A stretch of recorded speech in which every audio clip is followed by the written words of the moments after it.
All right, football fans, welcome back to another episode of the NFL Whip Around. I'm your host, Jeff Hartman. Joined by me, as always, is Ebenezer Scrooge, KT Smith. What's up, Coach? I don't know why. I don't know why you're killing me with that reputation. I was just downstairs wrapping Christmas presents. Damn it! Are you good at that? I suck at I'm it. the I'm worst of awful. all time. Yeah, absolutely. I barely make an effort. I'm just pitching in so my wife doesn't get mad at me.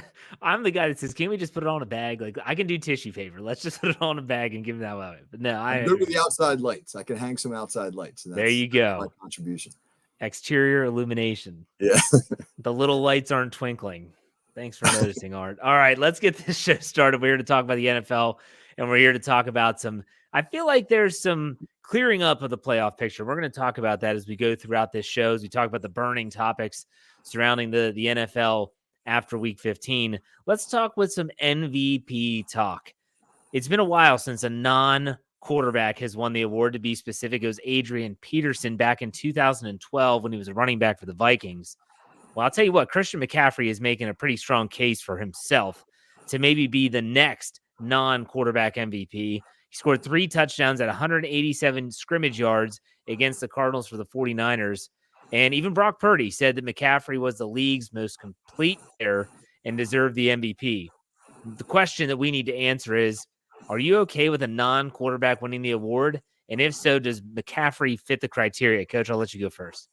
I'm 100% okay with a non-quarterback winning the award. I recognize the importance of quarterbacks, obviously, but I feel as though we've weighted it so heavily in their direction that we ignore sometimes how integral it is to have other contributors. And in San Francisco's case, look at what happened to the 49ers those 3 weeks when McCaffrey was out. I mean, they played their worst football of the year. They lost 3 games in a row. With McCaffrey in the lineup, I mean, they've been almost unbeatable. They lead the NFL in EPA over the time that he's been in the lineup. He's got over 1,800 yards from scrimmage. He's got 250 more yards from scrimmage than any player in the league this year. I think when you take him out of their lineup, they're defendable. When you put him in their lineup, not so much. So I would have no problem if he were to win the award. You know, when I was a head coach, and I didn't coach football, but it was high school, varsity, all that crap. And would give out an MVP award, and that would be my coaching staff. We would sit down and talk about this. And I would always say the same thing every year for 13 years.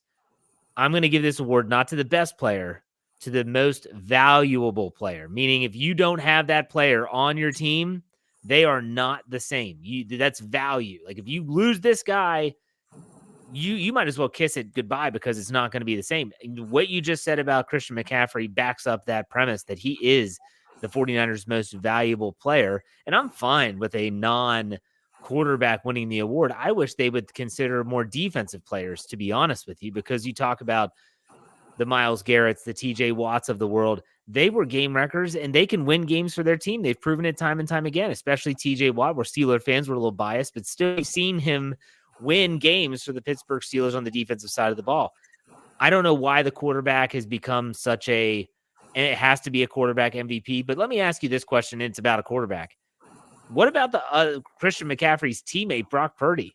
Would he get any votes for you? He's having a heck of a season. He is, for no doubt about that. But again, I fall back on the weapons he's got around him, that offensive line, that system. When you took McCaffrey out and Deebo Samuel out for a couple of weeks, he looked really ordinary. I remember conversations in the league about how, like, hey, is Brock Purdy now showing why he was Mr. Irrelevant? Do we understand now why he was such a late round draft pick? Yeah. And suddenly you put those guys back in the lineup and the 49ers hit their stride again. And now people are talking about him as though he's the MVP. I think if you take Purdy out of the lineup and obviously you put in their backup, I don't even know who their backup is right now, Sam Darnold or Blaine Gabbert or one of those guys. Sam Darnold. Okay. Obviously they're not going to be as good, but they're still really good. Yeah. And I think that Sam Darnold can come in and win football games for them. Whereas they showed that with McCaffrey out of the lineup, they really struggle. He's such a valuable piece. When you've got a guy who you can line up in the slot, out wide, in the backfield, motion him to any of those positions, run any route in the route tree, run any running concept, inside zone, outside zone, power counter, all of it, and have him, execute all of it at an elite level. How many guys in the league can do that? I think he's pretty unique in that regard. Okay, so we both agree McCaffrey should be there in that discussion and probably like a finalist if we were doing this like Heisman Trophy style. Who else would be in that discussion? I would put Purdy at least in the discussion. I don't think he wins it, but I put him in that discussion just because of the year that he's having. He's thrown a lot of touchdowns and not a lot of attempts. He's like 21st in the NFL in terms of attempts, and he's just scoring a lot, and they're putting up a lot of points. Who else would be in this MVP discussion for you? Well, I mean, Tyreek Hill's numbers have been phenomenal. He's True. another non-quarterback. He's got over 1,500 yards receiving. He's on pace for over 2,000 receiving yards. You don't see that very often. He's another one where you take him out of Miami's lineup and suddenly they look a lot less explosive. I don't know. Okay on Sunday. What's that? They looked okay on Sunday. Yeah. Well, I mean, that's true. But you look at, like, when I think about the quarterbacks, I don't know of anybody who I would say is having a slam dunk MVP season. Like, it's hard. In the past, we've been able to say, oh, Mahomes or Josh Allen, those guys are clear MVP front runners. It's harder to define that this year. I mean, I don't even know if you said who's been the best quarterback in the NFL this year, there have been weeks where certain guys looked like the best, right? You might say in the beginning of the season, Jalen Hurts was playing phenomenal football, and then he kind of regressed a little bit. And Dak Prescott similarly had a pretty awesome stretch there. Tua's had some moments, but I don't know if anybody's really put it together consistently all year long. Yeah, because I mean, we'll talk about the Bills and Cowboys here shortly, but I think a lot of people thought that Dak Prescott was having an MVP caliber year, but then when you go and lay an egg like they did in Buffalo, that kind of tarnishes that a little bit. Tyreek Hill's a player, you bring him up, and I didn't even have him on my radar, but he could be worthy of at least being in that discussion. And how exciting would it be if the two front runners weren't quarterbacks in this league? I think that man, you're comparing positions now where Christian McCaffrey's going to touch the ball so many more times than Tyreek Hill. But Tyreek Hill is ridiculous in terms of his skill level and what he does and how he probably keeps defensive coordinators up at night trying to figure out a way to have him not break a game open with just one play. This is going to be interesting down the stretch. You think McCaffrey gets it, though? No, I don't. I think that there's I don't want to say that there's a bias against non-quarterbacks, but I think that the writers and the people who do that see the league through such quarterback-centric eyes that I won't say no, but I will be surprised if he does. Yes. Yeah. If they give it to someone like Patrick Mahomes, I'm going to puke. But still, he's just not having a great year, and it's because of his receivers. That would validate all your Chiefs conspiracy theories if they gave it. Yes, it would, and that's why. Yeah, you know it. All right, let's go to the next topic, and that is the Buffalo Bills at home on Sunday. They beat the Cowboys handily, 33-10, and wasn't even close. So the Bills now talk about a resurgence. I said this on our Fans First football show with Rob Stats Guerrera, and I'll say it here as well. I think that Buffalo is a team that if they get in, and it's still an if they get in, and they have a tough road ahead of them, this is the team in the AFC that everyone's saying we don't want to play these guys because they're playing good defense. But for crying out loud, Coach, Josh Allen threw for like 97 yards, and they scored 33 or 31 points. I'm sorry. But my gosh, Coach, what do you think about the Bills? Yeah, they're really scary if they get right. Think about this. They could wind up being like the 6th, and they could wind up going to Kansas City in the wild card round. Imagine Buffalo, Kansas City in the wild card round. That would really be a heck of an entry level. Meanwhile, over in the NFC, you're going to get like somebody at New Orleans in the same round. It's like, how is that the same? They don't weigh the same. I think two things. One, when Josh Allen's playing turnover-free football, one of the big things that's happened in Buffalo since they moved on from Ken Dorsey as their offensive coordinator is they've minimized the turnovers.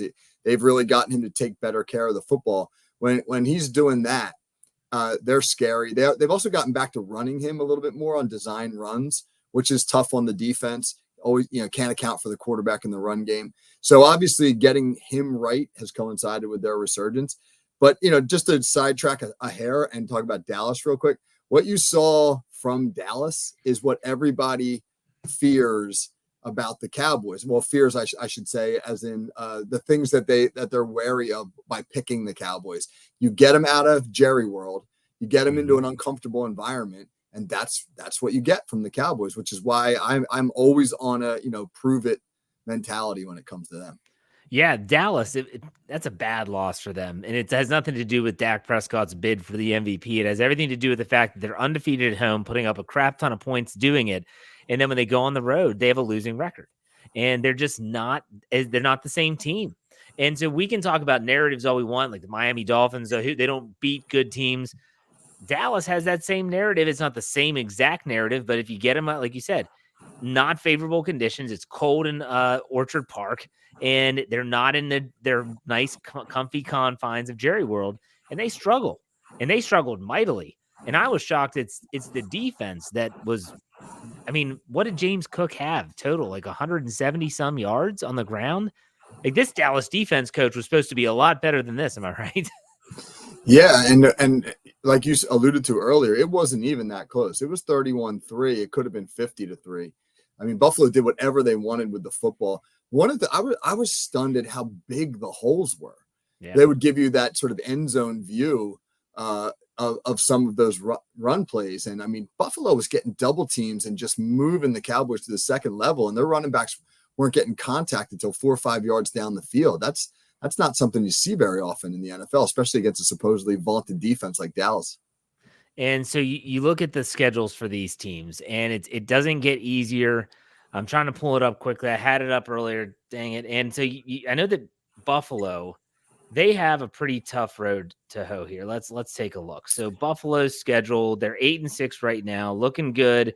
Chargers, Patriots, Dolphins in week 18. That Dolphins game could have some serious significance to it. That Miami, Dolphins game could be for the division, which is shocking because Miami still has to play, I believe, Detroit. If they lose one more, the Dolphins play the Cowboys, then they go to Baltimore to play the Ravens, and then they play the Bills. That's still a tough stretch. Yeah, heck yeah. This is going to be really everybody writing Buffalo out and talking about Miami as a Super Bowl team, and then week 18 that could come down to the division. That'd be awesome. That would be awesome. And then with Dallas, and talked about this with Rob, who's a 49ers guy, he was ecstatic because that's a little less pressure on the 49ers in terms of the number one seed. And Dallas has, again, the Dolphins, the Lions, and they finished with the Commanders. It's not an easy stretch either. And the Lions are going to be trying to do everything they can to get the higher seed so that they were to happen to play Dallas in the playoffs in some crazy way. I don't know exactly what the finishing numbers will be in terms of who wins the divisions, et cetera. But Detroit's not a pushover. So this will be really interesting down the stretch, though. But do you think Buffalo gets in? Oh yeah, I do. I think that they're of all the teams that are competing for those last couple spots, they're the most talented. And like you said, their next 2 weeks set up pretty well for them. And if they win those next two and they're 10-6 and rolling, and they go down into Miami, they'll be a scary team. No one will want to play them. No one will want to play them. All right, let's go to the next topic. Yeah, as of today, 4 teams have been officially eliminated from playoff contention. They are the New England Patriots, the New York Jets, Tennessee Titans, and the Carolina Panthers. Of those 4 teams, which one do you think is most likely to rebound next year? Take your pick, Coach.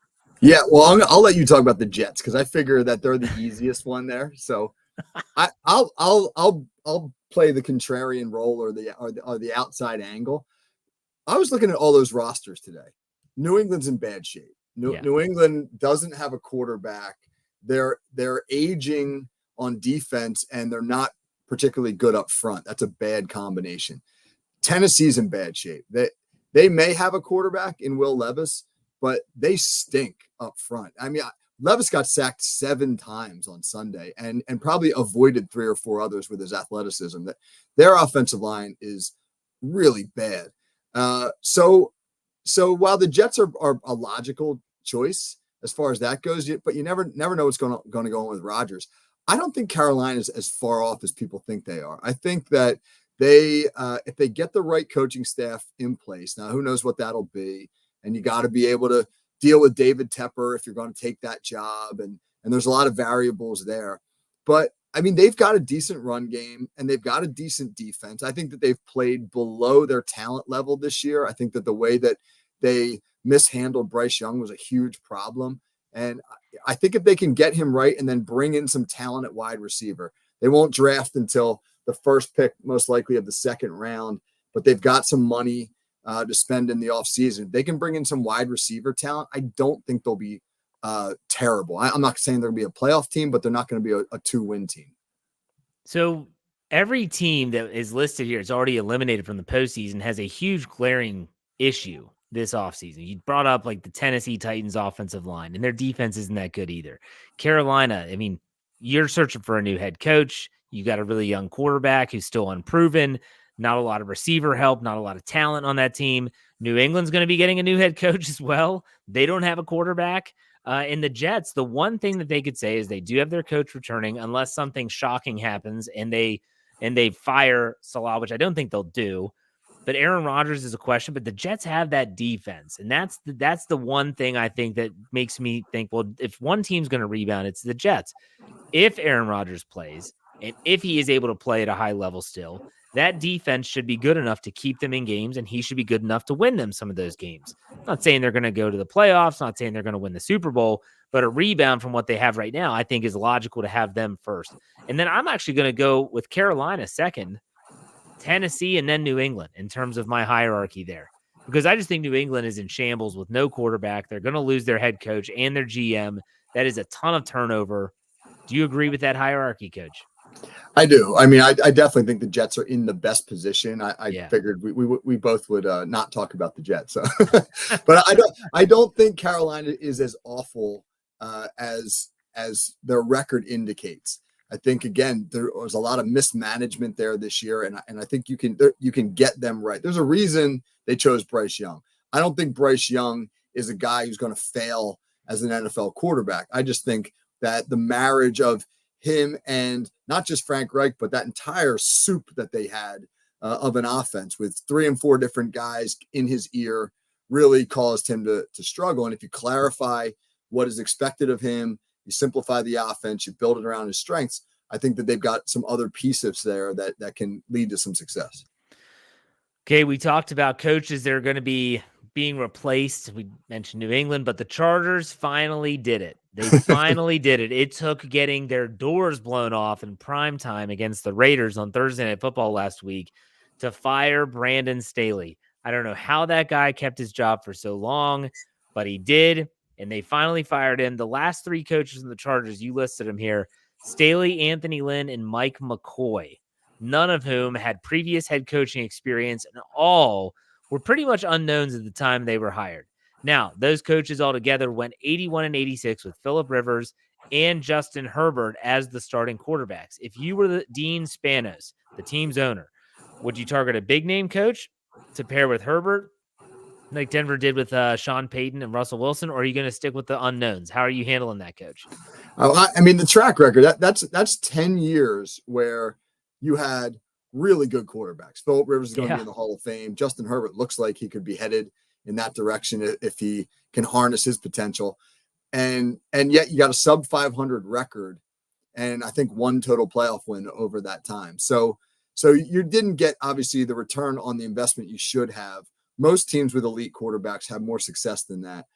So it would be very, very tempting if I were the Chargers to go out and get a big name, an established guy, a guy who you feel that Herbert can work with. I think that's going to be of the openings that will exist. Probably throw Washington into the mix and New England in the mix in addition to some of the others that already are there. That's got to be the most attractive job. I would, with Herbert as your quarterback. I mean, I would think that you look at New England and the mess you just outlined, right? You look at what's going to be going on in Washington. I mean, Sam Howell certainly hasn't proven himself. We can go down the list, or you look at LA and you're like, wow, I have the opportunity to start with Justin Herbert. That's going to attract some big names, I would imagine. And so, if I were Spanos, absolutely, I would look to land a big fish. But a guy that I don't know if I'd go after a Belichick. a guy that is on the back end of his career. Somebody though who's had head coaching experience who I can pair with Herbert for the foreseeable future. It's going to be a tough decision if they were to if they hire someone that has experience but doesn't move the needle.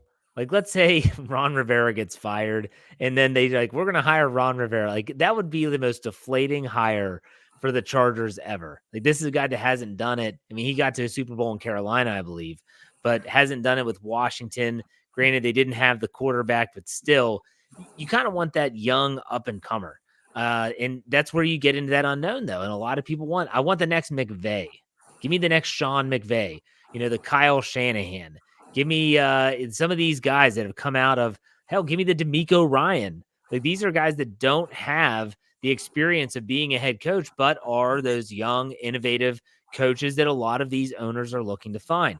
Problem is finding the right one. Like, that's not easy. I remember when the Steelers hired Mike Tomlin in 2007, Baltimore parted ways with Brian Billick, and they said, I want you to find me the next Mike Tomlin. And they did with John Harbaugh, and obviously he stuck. He was a special teams coach. That doesn't always translate. It's going to be tough. It's going to be really tough. The LA Chargers, like you said, that roster is not devoid of talent. It's just they Right. need a good coach, good systems. And how many more openings do you think there'll be by the time this season's over? That's a good question. So we already said LA, Carolina, rumored to be New England. Let's assume Washington. Who else is there? Well, the Raiders, if they don't rehire Antonio True. Pierce, So that's 5. I mean, you could potentially see openings in Chicago. They might move on from Matt Eberflus if he doesn't. Yeah. He's I mean, turned it they've around a kind little of bit. turned it around a little bit. Mike Tomlin, you think Mike? They're not. No, Mike Tomlin's not going anywhere. Not going anywhere. I mean, I wouldn't be surprised. And then there's always one that just kind of comes out of the blue that you really didn't necessarily see. So you're probably talking about 6 or 7 altogether, and they're going to. It's going to be obviously competitive, whether or not the Chargers want to go the route of the young OC, like you said, the Bobby Slowick, right? Who's a hot name, or Ben Johnson up in Detroit, who's a hot name. Or do they go for the guy that like I think about a guy like Matt Nagy. He was the head coach in Chicago. He's an offensive guy, a quarterbacks guy. It didn't go well in Chicago. He feuded with Mitch Trubisky, and it was a bad match. But now Nagy is in Kansas City, learning with Andy Reid. And you might say, hey, let's take a guy who's an offensive guy. He's got head coaching experience. Hopefully, he learned from some of the mistakes that he made. Then he's interned basically with Andy Reid, and let's pair him with Justin Herbert. I mean, a name like that could be a possibility as well. If you're looking for other teams that could be getting rid of their coach, look for the worst division in football, and that's the NFC South. I wouldn't be shocked if you see the Tampa Bay Buccaneers say maybe we're going to make a change, especially if they're going to get a new quarterback, because Baker Mayfield is on a 1-year deal. Maybe he has a new suitor starting next year. We'll see. Atlanta, are they crazy about what they're seeing there? Like, I could see those teams being the surprise. There's a lot of people in Atlanta unhappy that Bijan Robinson he got 8 touches in that game yesterday. 8 touches.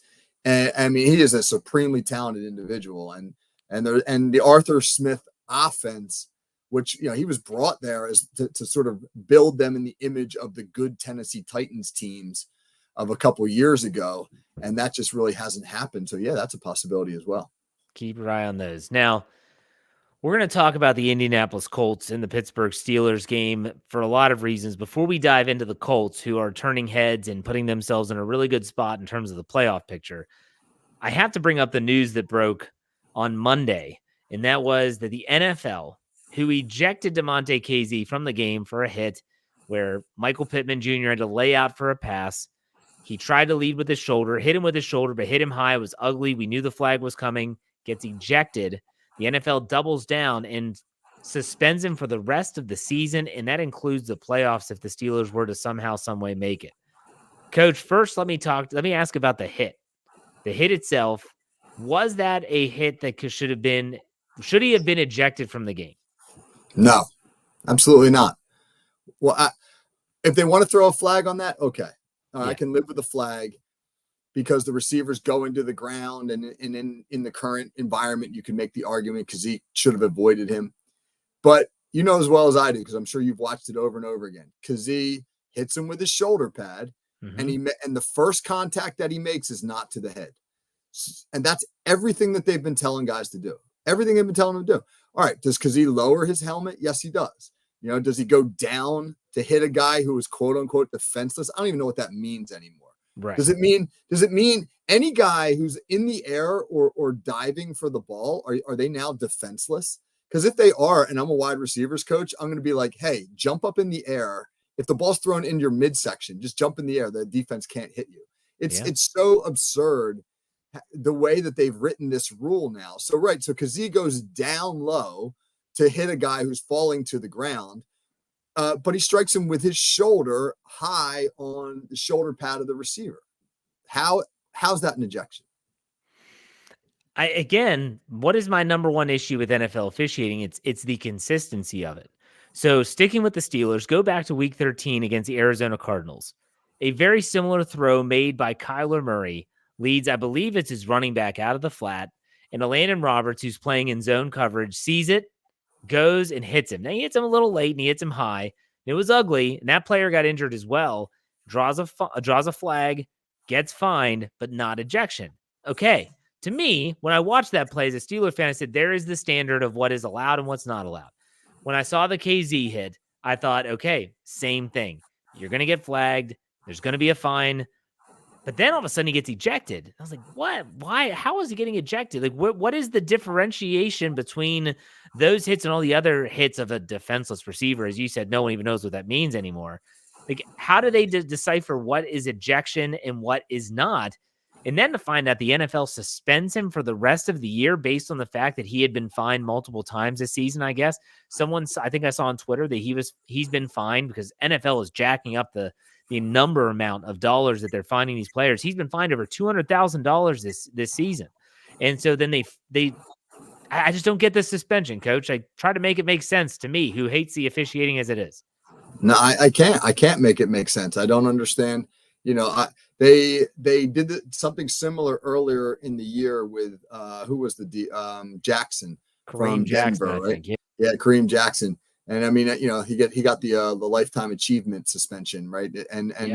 But while Kazee's been fined for several hits, that was only the third penalty he's drawn all year. He had one pass interference penalty and one other, like unnecessary roughness penalty for the whole year. So it's like they're basically saying that he's been fairly penalty free all year long, but in the aftermath, when they go back and they look at stuff on tape, they decide, oh, well, that's a finable offense.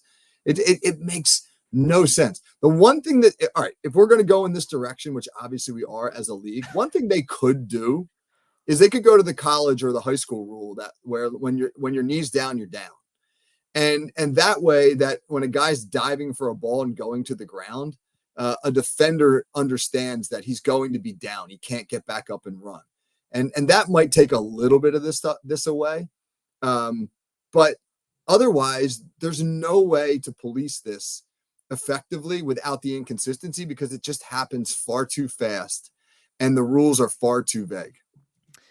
In our post-game show after the game of the Steelers and Colts, one of our co-hosts on the post-game show said that he agreed that he should have been ejected. And I said, well, what is he supposed to do in that position?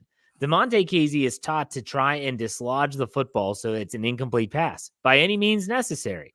He followed the letter of the law by not leading with his head. The bad throw, which we'll get to Tom Brady's comments here in a second, the bad throw which forced Pittman to have to lay out for it. He leads when I was in middle school, we even called that a hospital pass. You're going to put that ball over the middle, or you're going to lay it. He's going to have to lay out. You're going to get him killed. And that's exactly what happened. I recall, because you're a Steeler fan, you might remember Mike Mitchell when he was with the Steelers. He had a legendary rant in the locker room where he was talking about getting fined by the league. And he goes, how is it my fault that I'm getting fined when these quarterbacks are throwing these passes over the middle, leading their receivers right into me as I'm trying to make a play?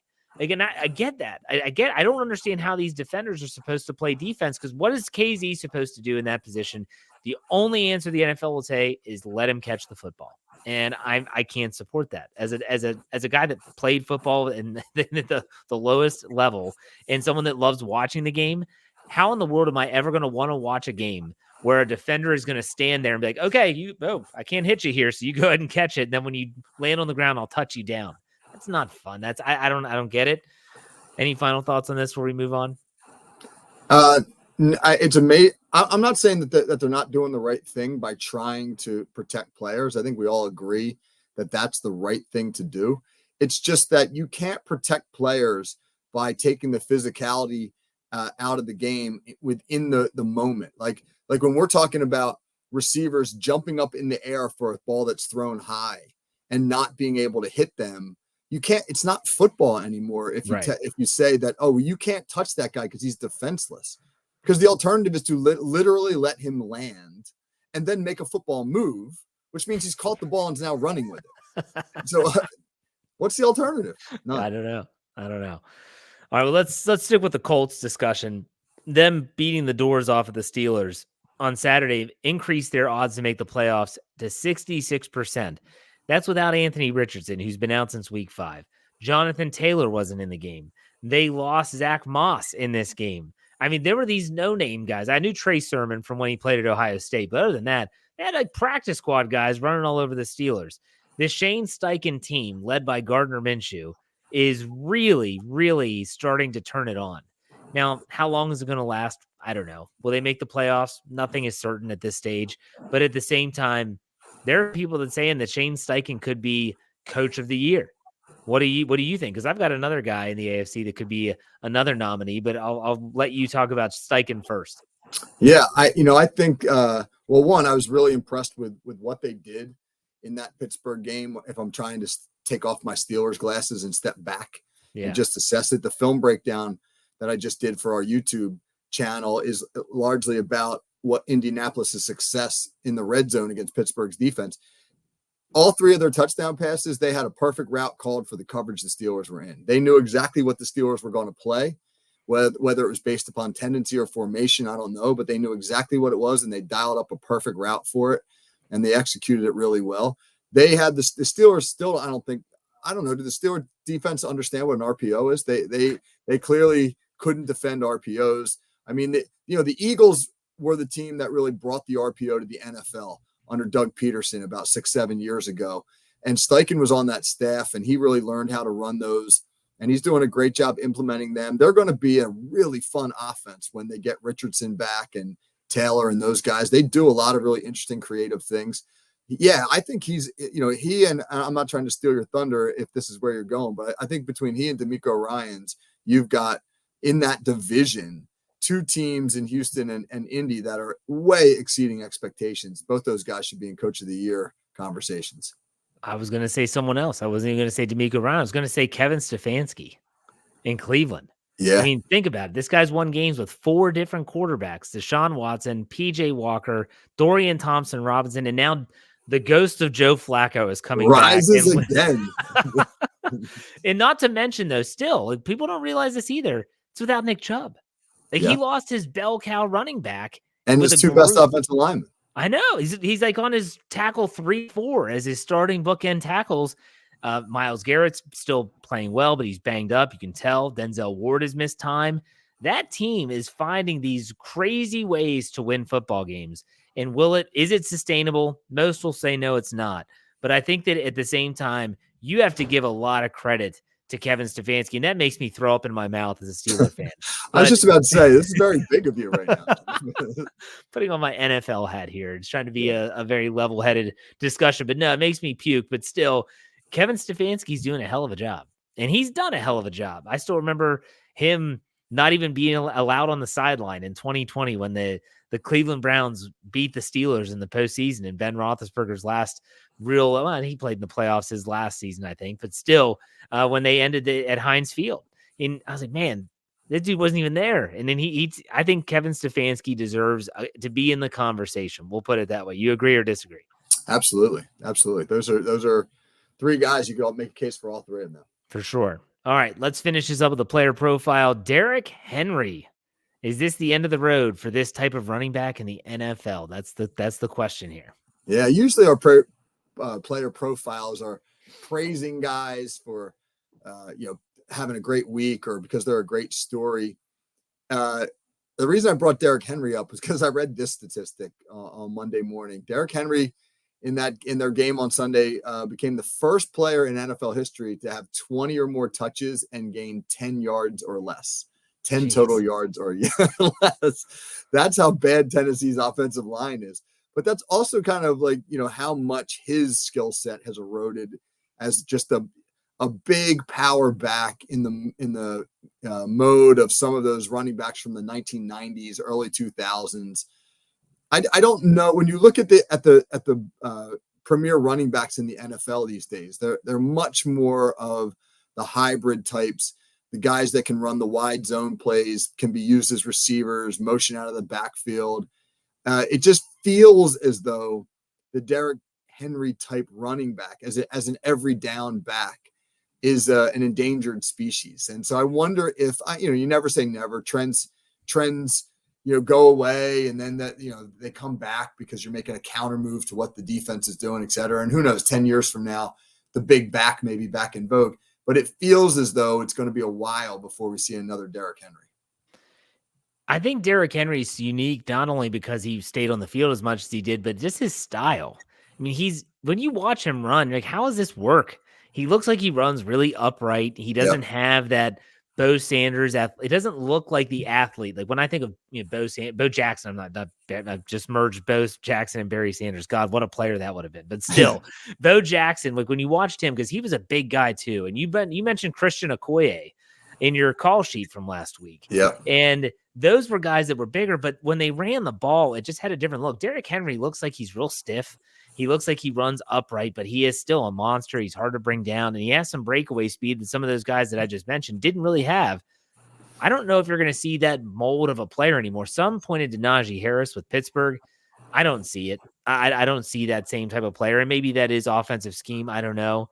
But I think that you are seeing more of the future of the running back position being the Bijan Robinson, being that type of kind of Austin Eckler-ish type player who is so good in the backfield and in terms of catching the ball, getting them in space, making people miss, but can still run the ball effectively if you need him to.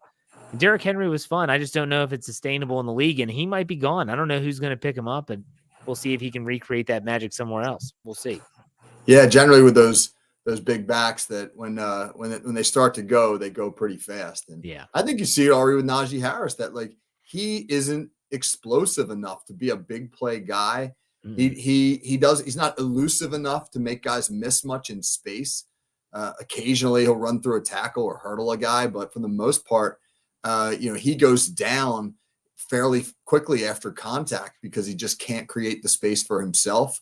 And you contrast him to Jaylen Warren, who is much quicker and more explosive. And Warren certainly looks like the more modern running back. And I would say that if you're looking for a prototypical modern running back, it's Christian McCaffrey. That dude does it all. He can stay on the field. He can catch the ball in the backfield, blitz pickup, you name it, he can do it. So maybe that is the prototype that most teams are trying to find, but good luck. That's not easy to find. So, all right, Coach, why don't you let everyone know what's coming up on the call sheet this week and what they can expect there? Yeah, it's episode 36. So Steelers fans. Yeah, the bus. There we go. Yeah, it's about time. You skipped Dan Kreider at 35. You skipped Dan Kreider. I was pissed off. Yeah. And so thankfully you're giving the Steelers their due. About time. Yeah. Well, Dan Kreider, love you, buddy. But so yeah, and then so we're gonna talk about the bus, and then we're gonna take a deep dive on the RPO. The Indianapolis was really good running those against Pittsburgh on Saturday night, and it's a whole sub world of offense, the RPO, and there's so much to unpack there. And I think fans sometimes confuse RPOs with play action passes. So we're going to talk about the difference between the two and some of the better RPO schemes in the league right now. Yeah, very good. So, Coach, tell them where they can find you on Twitter.